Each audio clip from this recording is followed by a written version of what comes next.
Abra sua Bíblia em Apocalipse capítulo 2. Nós vamos ler os versículos de 8 a 11. Apocalipse capítulo 2, versículos 8 a 11. Carta do Senhor Jesus à igreja de Esmirna.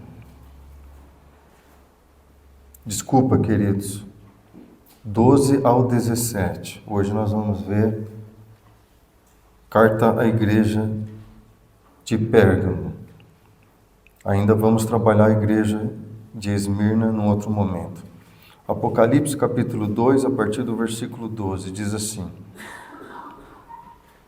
Ao anjo da igreja em Pérgamo, escreva: Estas são as palavras daquele que tem a espada afiada de 2 gumes. Sei onde você vive, onde está o trono de Satanás. Contudo, você permanece fiel ao meu nome e não renunciou à sua fé em mim, nem mesmo quando Antipas, minha fiel testemunha, foi morto nessa cidade onde Satanás habita. No entanto, tenho contra você algumas coisas. Você tem aí pessoas que se apegam aos ensinos de Balaão, que ensinou Balaque a armar ciladas contra os israelitas, induzindo-os a comer alimentos sacrificados a ídolos e a praticar imoralidade sexual. De igual modo, você tem também os que se apegam aos ensinos dos nicolaítas. Portanto, arrependa-se, senão virei em breve até você e lutarei contra eles com a espada da minha boca. Aquele que tem ouvidos, ouça o que o Espírito diz às igrejas. Ao vencedor darei do maná escondido. Também lhe darei uma pedra branca com o nome nela escrito, conhecido apenas por aquele que o recebe. Maravilhoso Deus, pedimos que nos ajude, Senhor, na compreensão dessa Tua palavra. Fale os nossos corações acerca dessa advertência tão importante de Jesus, Senhor. Não somente a igreja em Pérgamo, mas também a toda a igreja do Senhor Jesus. Em nome de Jesus. Amém. Nós começamos a pensar sobre a igreja desnecessária. Semana passada a gente falou sobre a igreja de Éfeso. Vimos que era uma igreja que recebe alguns elogios da parte do Senhor Jesus, igreja que perseverou na sã doutrina, lutou pela defesa doutrinária, era uma igreja que não suportava os falsos mestres, os hereges, que ensinava inclusive a doutrina dos nicolaítas, que é um problema aqui na igreja em Pérgamo também. Vimos que eles aprenderam a suportar com paciência, perseverante e sofrer pelo bom nome de Cristo Jesus. É uma igreja que foi elogiada pelo seu trabalho,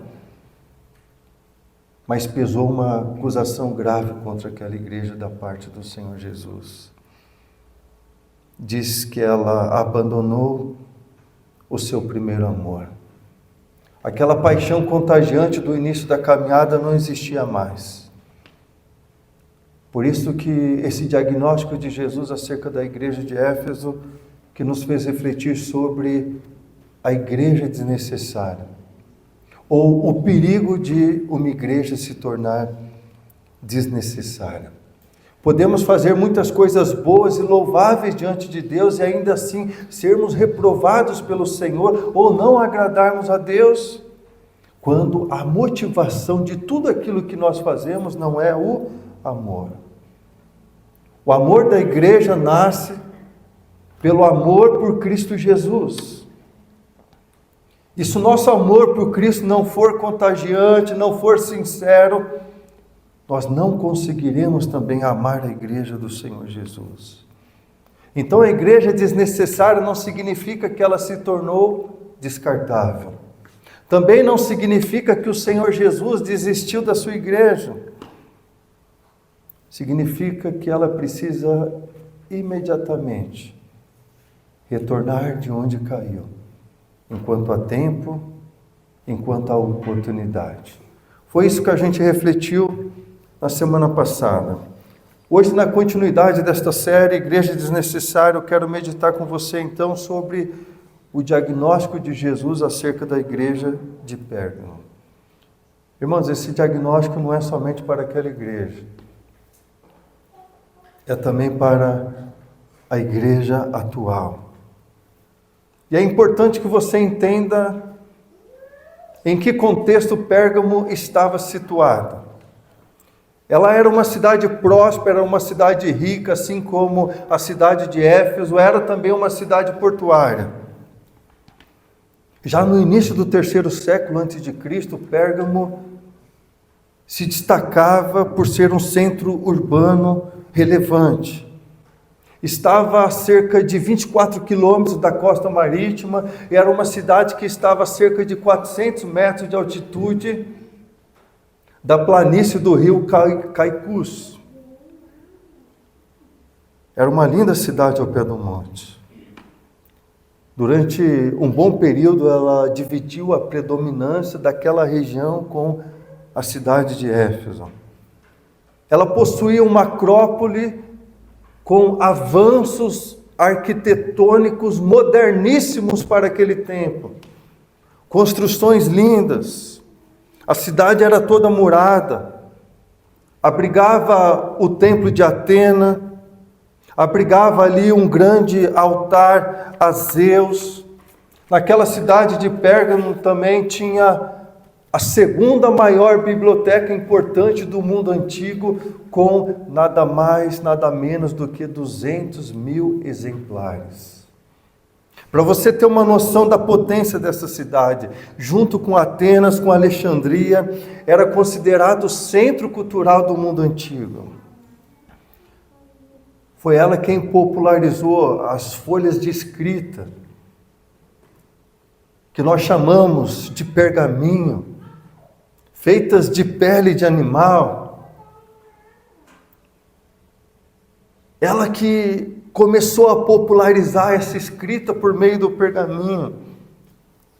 Portanto, Pérgamo era famosa por ser um centro político relevante, um centro cultural relevante e também um centro religioso relevante. Por isso ela se alegrava da sua posição e muitas vezes até se gabava por ser essa cidade relevante. Por que eu quero chamar a sua atenção para isso? Queridos, a gente vive em um mundo em que é cada vez mais comum a busca pela fama, a busca pelo desejo de ganhar uma rápida notoriedade. E no meio religioso também não é diferente.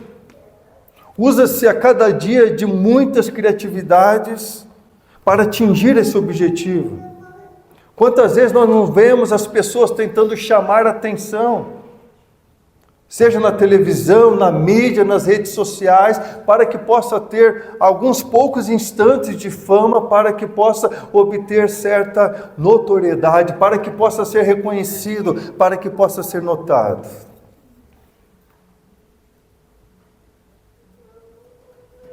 Isso acontece também no mundo da igreja. Cajado de Moisés, roja ungida, ramo de arruda, lenço ungido e por aí vai. Essa ameaça também estava seduzindo a igreja de Pérgamo. E por que isso acontece, queridos? Analfabetismo bíblico ou imaturidade na palavra de Deus. Irmãos, o problema não é no analfabetismo em si. Eu já disse para vocês aqui em outra ocasião, um dos maiores homens de Deus que eu conheci na minha vida, irmão Pedro, de uma igreja que eu pastoreava, ele era analfabeto, teve uma vida muito simples no interior de Minas Gerais, e ele aprendeu a ler e a escrever através da Bíblia por causa do seu amor a Cristo Jesus. O testemunho desse homem era impressionante. Com toda a sua simplicidade, um homem íntegro, reto, temente a Deus, que criou a sua família com muita fé e fidelidade ao Senhor. Esse homem, na última gestação de sua esposa, ela teve complicações na gravidez e, em decorrência disso, ela nunca mais ficou boa. Passou por vários derrames, por vários AVCs, e este homem cuidou da sua esposa há mais de 40 anos, enferma, e ele tinha que trabalhar, sustentar sua casa, cuidar da sua esposa, cuidar dos filhos, porque ela não tinha condições, e com muito temor e amor a Deus e fidelidade, assim ele criou a sua família, sendo até então um analfabeto que aprendeu a ler e a escrever na Bíblia. Tem muita gente no meio cristão cheia de criatividade, gente contemporânea, carismática, gente diferente, mas com ensinamentos estranhos que colocam em risco a saúde e a reputação da igreja. Esse era o problema identificado por Jesus aqui na igreja em Pérgamo. No versículo 14 que nós lemos diz: tem aí no meio de vocês pessoas que se apegam aos ensinos de Balaão. No versículo 15 diz: tem aí no meio de vocês pessoas que se apegam aos ensinos dos nicolaítas. Olha que interessante, queridos. É importante destacar aqui que não era um problema de toda a igreja. Era o problema de uma parte pequena da igreja. Havia um grupo aqui que recebe elogios da parte de Jesus. Diz no versículo 13 do nosso texto base que esse grupo conservou o bom nome de Jesus e não negou a sua fé, apesar de todas as dificuldades que eles estavam enfrentando, inclusive num contexto de perseguição por parte do Império Romano. Logo no início da carta aqui, Cristo é destacado como a origem. Diz no versículo 12, aquele que tem a espada afiada de 2 gumes. A espada na Bíblia ela tem vários significados. Pode significar autoridade divina, pode significar um sinal do juízo de Deus, pode significar também uma referência às Escrituras Sagradas. O objetivo aqui é claro de advertir a igreja de Pérgamo sobre os perigos de seguir outros ensinamentos fora da doutrina apostólica. Por isso no versículo 14 diz: no entanto, tem algumas coisas contra você. Tem algumas coisas contra você. Quem era Balaão? De forma irônica, Balaão significa alguém que não pertence ao povo. Ele era considerado até então um profeta de Deus. Mas na prática a palavra de Deus nos ensina que ele demonstrava ser um encantador, um agoureiro. A gente pode ver isso no capítulo 23 de Números e também no capítulo 24. Balaão se tornou um adivinho com muito prestígio entre o povo midianita. A gente pode ver isso em Números capítulo 31. Ele era uma espécie de mágico que visava manipular o sagrado para atender a interesses pessoais. Vou repetir. Um adivinho que tinha como objetivo manipular o sagrado para atender a interesses pessoais. Tem muita gente fazendo isso nos nossos dias. Então ele é contratado por Balaque, rei de Moabe, para amaldiçoar Israel. Israel está ganhando forças, Israel está ganhando batalhas, Israel está avançando. E os moabitas ficam temerosos, o desespero começa a tomar conta. Então o rei de Moabe contrata Balaão para amaldiçoar a Israel. Recebeu muito dinheiro para isso, mas o relato bíblico nos conta que a sua tentativa de amaldiçoar Israel teve efeito contrário. Deus não impediu, porque o objetivo de Deus era abençoar Israel e não amaldiçoar. Lembra daquele relato que a jumentinha que ele estava montado em calha, por 3 vezes ela vê o anjo do Senhor, e a jumentinha encalha. E depois ele vai até Israel, contratado por Moabe, mas Deus o impede. E Deus fala claramente a ele: olha, o meu objetivo não é amaldiçoar Israel, mas sim abençoá-lo. Então, para atingir o objetivo até então fracassado, ele contrata mulheres jovens, bonitas, de Moabe, de Midian, com o intuito de seduzir jovens de Israel a praticar imoralidades sexuais. Olha que interessante. Balaão chega no rei de Moabe e diz: olha, o Senhor me impediu, mas existe um plano B. Nós não vamos conseguir amaldiçoar Israel, mas nós podemos tentar os jovens com as moças bonitas aqui de Moabe e de Midian. O resultado a gente vê em Números capítulo 25, versículos 1 e 2, que dizem assim: enquanto Israel estava em Sitim, o povo começou a entregar-se à imoralidade sexual com mulheres moabitas, que os convidavam aos sacrifícios dos seus deuses. O povo comia e se prostrava perante esses deuses. Perceba, irmãos, se tem um jovem que está caminhando nos caminhos do Senhor,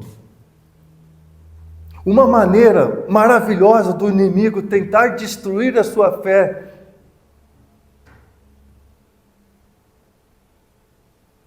é justamente tentá-lo com prazeres deste mundo, que irão lhes afastar dos caminhos do Senhor. Irmãos, o maior perigo da igreja, ele não é externo. O maior perigo da igreja, ele é interior. O que mais ameaça a igreja não é o que vem de fora, mas é aquilo que está dentro de nós. O texto base diz que Antipas foi executado. Por que ele foi executado? A mando do Império Romano. Era também, assim como na cidade de Éfeso, muito comum em Pérgamo, o culto à personalidade e o culto ao imperador. Antipas era o pastor da igreja de Pérgamo. E ele pregou contra esse tipo de idolatria, contra o culto ao imperador, contra o culto à personalidade, e por isso ele foi executado, o pastor da igreja de Pérgamo. Irmãos, o contexto não era fácil. Sabe como a tradição diz que ele morreu? Ele foi colocado dentro de um touro de bronze, e o pastor Antipas da igreja de Pérgamo, dentro desse bezerro de bronze, ele foi executado assado vivo. Por isso que o texto bíblico aqui descreve acerca desse acontecido no versículo 13, Antipas, minha fiel testemunha, foi morto nessa cidade onde Satanás habita. Irmãos, perceba, a perseguição não foi capaz de destruir a igreja. O diabo, ele não desiste. Então ele vai utilizar um plano B. Se não é possível destruir a igreja por meio da destruição, eu vou destruir a igreja por meio da sedução. Olha que interessante. Se você desapegar da palavra de Deus, inevitavelmente encontrará um outro apego, uma sedução por outras coisas, aos ensinos de Balaão, aos ensinos dos nicolaítas, como era o problema na igreja de Pérgamo. Isso é algo extremamente importante. Agora volte comigo em Apocalipse, capítulo 2, versículo 14. Você tem aí pessoas que se apegam aos ensinos de Balaão, que ensinou Balaque a armar ciladas contra os israelitas, induzindo-os a comer alimentos sacrificados a ídolos e a praticar imoralidade. Ou seja, dentro da igreja de Pérgamo havia um grupo que adotou a prática de adoração a ídolos. Isso está sendo combatido aqui pelo Senhor Jesus. Mas o outro grande problema na igreja de Pérgamo é que estavam seguindo a doutrina dos nicolaítas. É o oposto de Éfeso. Lembra? Éfeso combateu os hereges, os falsos mestres que pregavam o ensino dos nicolaítas. Aqui em Pérgamo é diferente. Eles estão cedendo a esse tipo de ensino. Eram, talvez, seguidores de Nicolau, é uma das explicações. Nicolau foi um dos diáconos escolhidos para a igreja de Antioquia. A gente pode ver isso em Atos, capítulo de número 6. E ele teria caído, ele teria, antes de se converter, vindo dessa escola dos nicolaítas, e depois que ele se converteu, ele teria tentado adotar essas práticas e costumes pagãos, a escola dos nicolaítas, juntamente com o cristianismo, fazer um sincretismo, uma mistura, e esse tipo de prática estava sendo adotada também dentro da igreja de Pérgamo por um grupo específico. Irmãos, portanto, era um ensino em que práticas religiosas pagãs, que incluía a prostituição sagrada, que era muito comum nos cultos da fertilidade, estava sendo introduzida no seio da igreja de Pérgamo. Você sabe que havia muitos templos naquele tempo utilizados para rituais de prostituição. E as pessoas faziam votos nesse tipo de culto e praticavam esses atos abomináveis porque eles entendiam que eles seriam beneficiados com algum tipo de fertilidade. Existe esse grupo que está trazendo o ensino dos nicolaítas, portanto, para dentro da igreja. Mas na palavra de Deus, principalmente a partir do profeta Oséias, a prostituição também pode ter um outro significado. Pode significar dividir a glória de Deus com qualquer outra personalidade. Termos como infidelidade ou prostituição no relacionamento com Deus significa abandonar a Deus e participar de outros cultos oferecidos a outros deuses.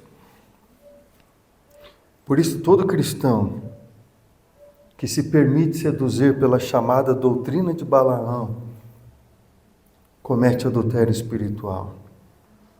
Nesse sentido que a gente pode ver lá em Apocalipse, a palavra prostituição é utilizada para se referir aos cultos idolátricos no Império Romano, e por causa disso, João compara a cidade de Roma a uma meretriz com a qual as nações se prostituem. A gente pode ver isso lá em Apocalipse, capítulo de número 17.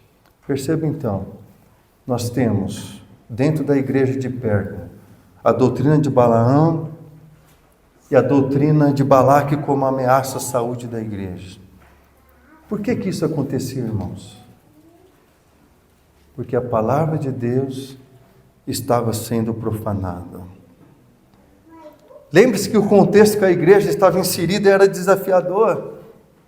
Por isso que o texto base vai utilizar um termo dizendo que ela está inserida num contexto do trono de Satanás, versículo de número 13. Esse trono de Satanás pode ter aqui 3 significados.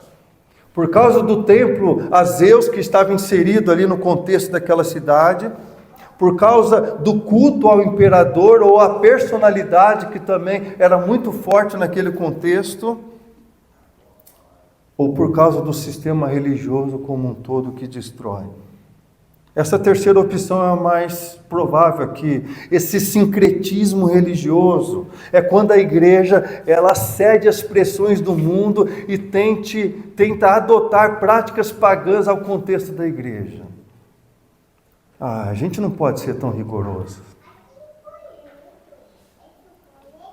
Nós não podemos seguir à risca a palavra de Deus. Nós temos que ceder um pouquinho. Nós temos que ser liberais em algumas situações, porque senão as pessoas não suportam. Era esse sistema religioso que estava destruindo a igreja de Pérgamo. É por isso que Balaão é contratado. Se o plano A fracassou, não conseguimos amaldiçoar Israel, então vamos contratar moças jovens, bonitas, para que possam tentar os jovens de Israel. Olha o perigo, irmãos, de nós adotarmos costumes deste mundo e introduzirmos dentro do contexto da igreja. Meu filho nasceu num lar cristão, mas ele está namorando uma menina que não é crente, não tem problema. Ele vai trazer ela para os caminhos do Senhor Jesus.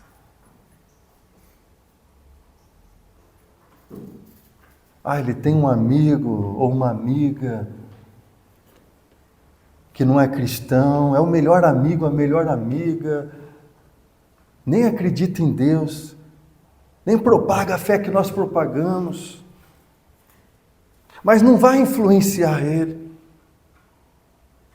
Tem alguns costumes, eles fazem alguns passeios, ele vai para alguns lugares que ele ou que ela convida, mas não tem mal nenhum nisso.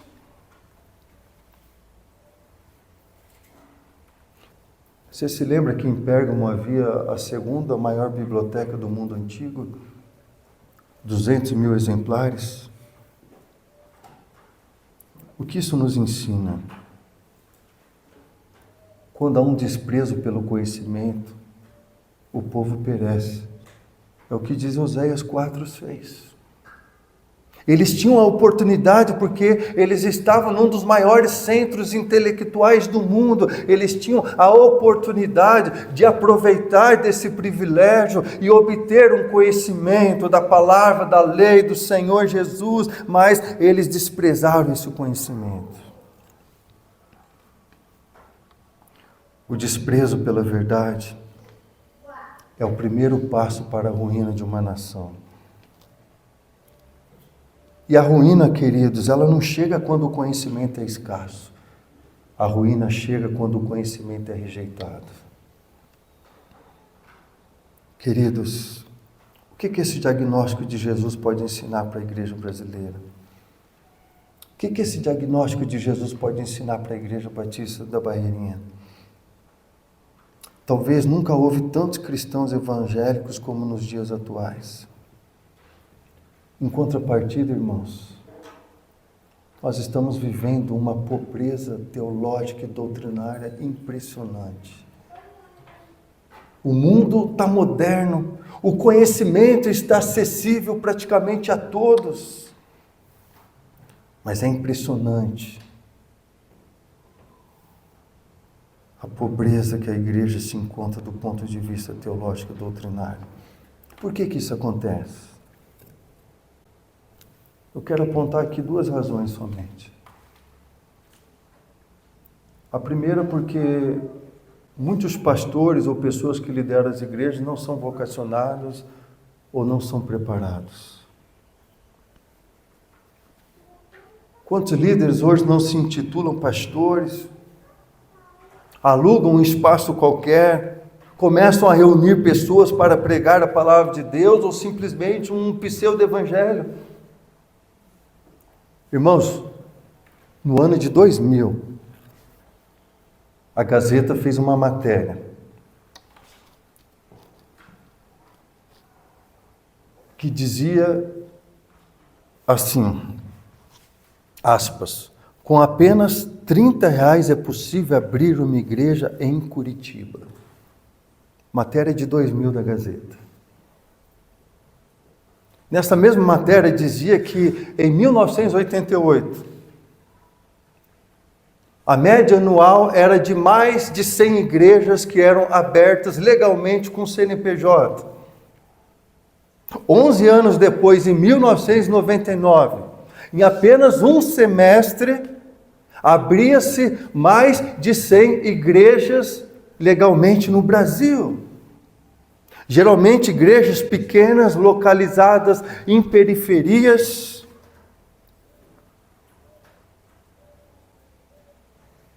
que tinham como alvo um povo mais carente, um povo mais sofredor. A facilidade, o custo baixo fez com que houvesse uma explosão de igrejas abertas. Criou-se então uma oportunidade para que muitos oportunistas pudessem manipular a fé em nome de Deus, adulterando a palavra de Deus com ensinos de homens. É por isso que Paulo, quando ele escreve ao jovem pastor Timóteo, em Timóteo 2, capítulo 4, 2 Timóteo, capítulo 4, versos de 2 a 4, Paulo diz assim: pregue a palavra, esteja preparado a tempo e fora de tempo, repreenda, corrija, exorte com toda paciência e doutrina, pois virá o tempo que não suportarão a sã doutrina, pelo contrário, sentindo coceira nos ouvidos, segundo os seus próprios desejos, juntarão mestres para si mesmos. Eles se recusarão a dar ouvidos à verdade, voltando-se para os mitos. Como que isso tem acontecido nos nossos dias, irmãos? Esses oportunistas em nome de Cristo, eles conseguem identificar essa coceira no ouvido dos seus ouvintes. E muitas vezes eles não pregam a palavra de Deus, mas a palavra do homem.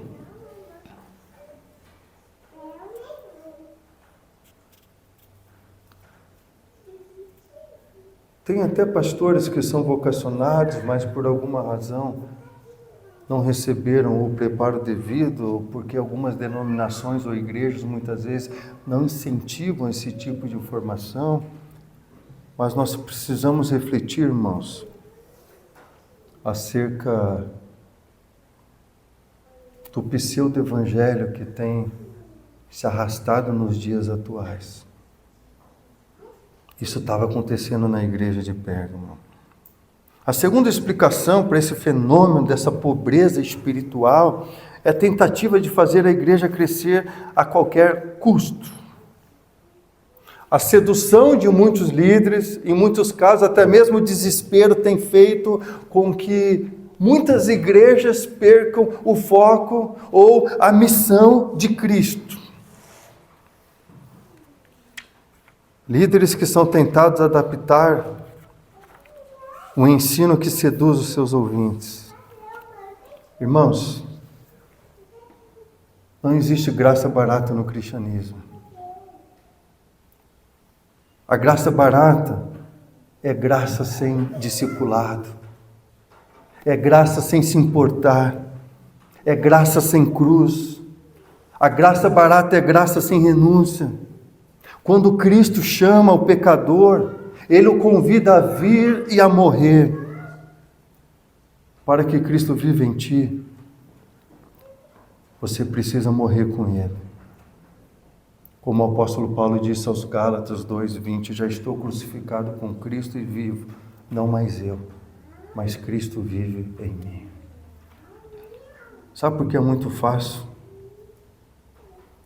para um pastor pregar somente o Cristo ressurreto? Irmãos, é simples vir aqui para vocês todo domingo e começar a pregar somente o lado bom do cristianismo, o Cristo ressurreto. Porque o Cristo ressurreto sem cruz, ele não incomoda ninguém.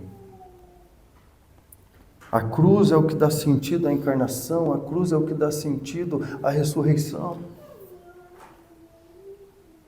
Mas o problema, ou a sedução de muitos líderes que muitas vezes ensinam doutrinariamente errado as suas comunidades,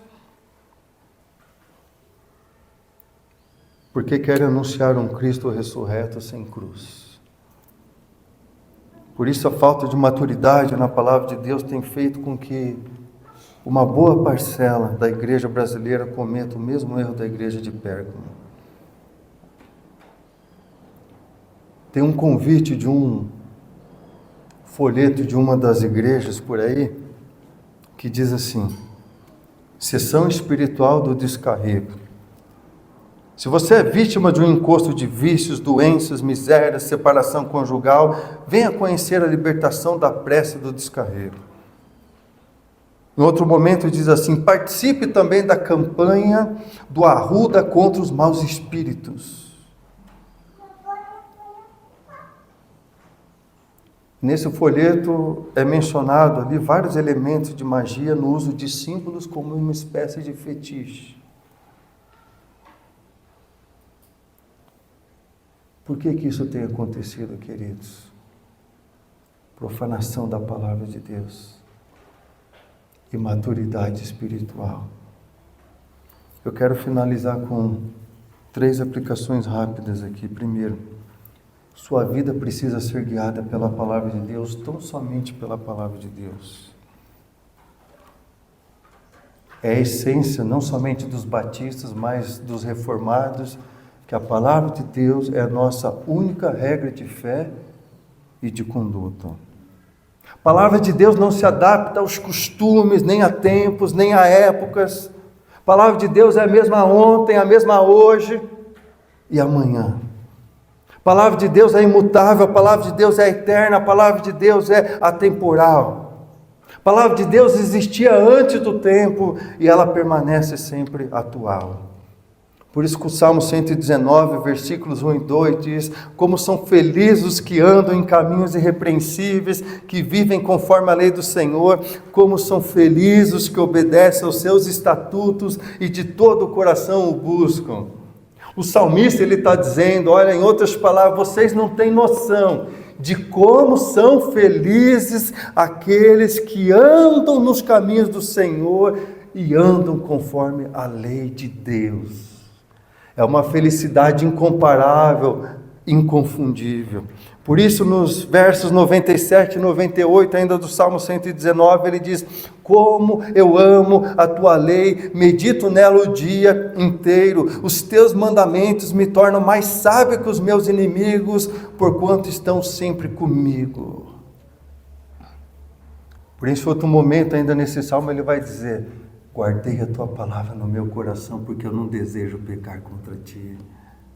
Guardar no original ali hebraico é como que você pegasse a palavra de Deus, considerando o maior tesouro da sua vida, você alugasse um barco, você ia até as profundezas dos mares, e essa palavra você colocava dentro de um baú, guardada 7 chaves, e você ali jogava aquele baú com a palavra de Deus ali, num lugar que seria praticamente impossível de alguém roubar a palavra de Deus do seu coração, dada a importância e o maior tesouro que ela tem na sua vida. Guardei a palavra do Senhor no meu coração, porque eu te amo tanto. O Senhor é o dono, é o Senhor da minha vida, e por isso eu não quero desapontar o Senhor, eu não quero desagradar o Senhor, eu não quero pecar contra ti.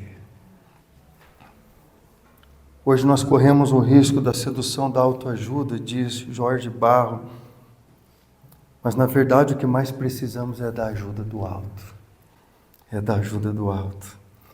Deus te convida nessa manhã, meu querido, a amar a palavra de Deus. a amar mais a palavra de Deus. Por que muita gente está vivendo mal? Porque não está apegada à palavra de Deus. Foi seduzida por outras coisas. E quando outras coisas nos seduzem mais do que a palavra de Deus, nós vamos ser presa fácil, nós vamos errar e errar muito e vamos pagar um preço alto por isso, queridos.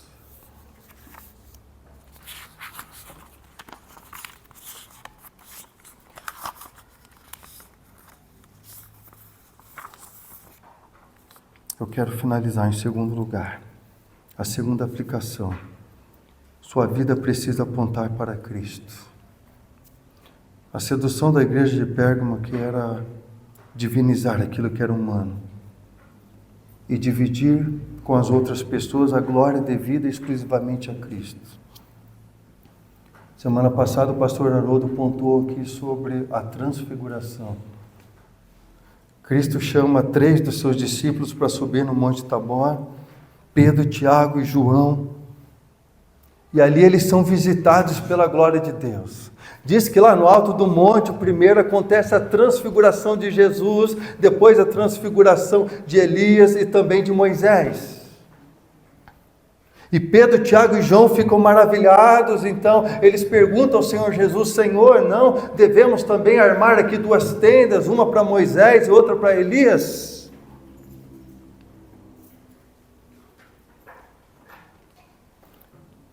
Moisés e Elias eram considerados os 2 maiores profetas e representantes também da lei.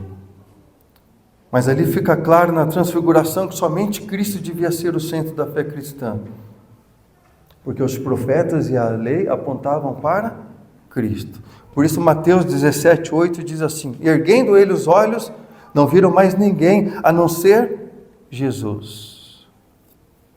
Moisés e Elias saíram de cena para dar lugar a Jesus. Irmãos, cuidado. Cuidado, porque esse alerta de Jesus serve também para os nossos tempos. Muitas pessoas têm endeusado personalidades. Pastores, líderes, cantores, artistas.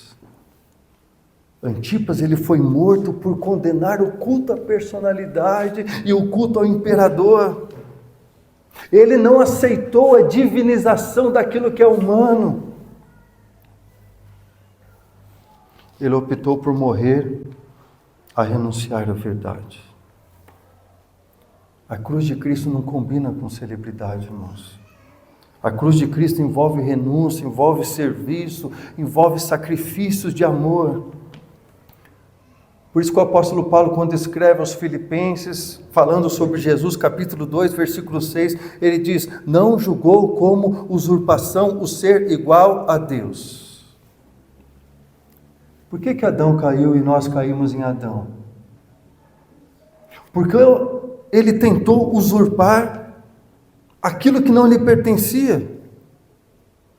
Adão, sendo homem, ele tentou ser como Deus. Agora Filipenses 2,6, acerca de Cristo, diz que ele, sendo Deus, se fez homem, ele morreu por nós, mostrando ser superior a Adão. Eu vou usar esse termo para Jesus, mas não é o termo correto, mas para você entender o que a gente está dizendo. A maior celebridade de todos os tempos, Cristo, se fez homem, se esvaziou, se humilhou, para mostrar que é superior a Adão. Tem gente que conhece mais artista do que é Cristo nas nossas igrejas, irmãos. Tem gente que acompanha mais artistas do que o próprio Cristo ou a palavra de Deus.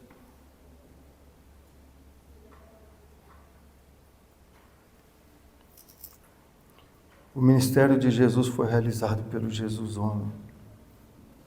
E de onde vem o êxito de Jesus? Porque ele viveu na dependência do Espírito Santo de Deus. Eu finalizo para a terceira aplicação. Sua vida precisa demonstrar compaixão. Balaão foi um profeta que não se compadeceu do povo de Deus. O povo de Deus estava sofrendo no deserto. tentando chegar ao propósito de Deus. Eles estavam buscando a libertação definitiva depois de tanto tempo de sofrimento. Em Pérgamo, muitos cristãos estavam sendo perseguidos pelo Império Romano, bens confiscados, pessoas que perderam família, pessoas que perderam trabalho. A Bíblia relata Antipas, o pastor da igreja de Pérgamo, que foi executado, que foi assado vivo num touro, num bezerro de ouro. Apesar disso, algumas pessoas da igreja de Pérgamo, seguindo a doutrina de Balaão, estavam indiferentes a tudo isso, não estavam socorrendo aqueles que estavam angustiados de coração e de espírito. Provavelmente eles não queriam se comprometer também por causa da perseguição do Império Romano. Então vamos agradar a gregos e a troianos.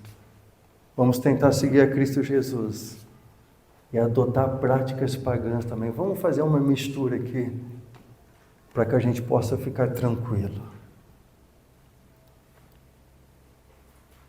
Esses que adotavam o ensino de Balaão não estavam demonstrando compaixão com o sofrimento daquele grupo que estava permanecendo fiel.